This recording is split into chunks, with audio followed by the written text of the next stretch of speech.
এটা আমার নাম পরিচয় আগে বলবেন। আমার নাম মোহাম্মদ নাসিরউদ্দিন, পিতা মোহাম্মদ আমিন শাহ। এটা আমার বাবার জমি, আমার দাদা আমার আব্বাকে দিয়ে গেছে। এটা আমরা তো শহরে থাকি, আমরা জানি না।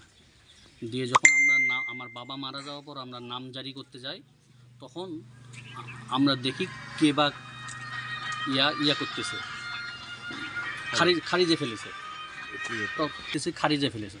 তখন থেকে আমরা জানতে পারি আমাদের এই জমির উপর কেউ জোর দখল ভোগ করার জন্য চেষ্টা করতেছে। তখন আমরা কোর্টে কেস করি। এই কেস চলমান তো লোহার কোর্ট থেকে হাইকোর্ট পর্যন্ত আমাদের ডিগ্রি আছে 4টা। তারপরও ওনারা কর্ণপাত করেন। তারা আদালত অবমাননা করতেছে। তারা বলতেছে আমরা মানি না। ওনাদের কোনো, আমরা কয়েকবার সালিশে বসেছি, ওনাদের কোনো কাগজ দেখাতে পারিনি।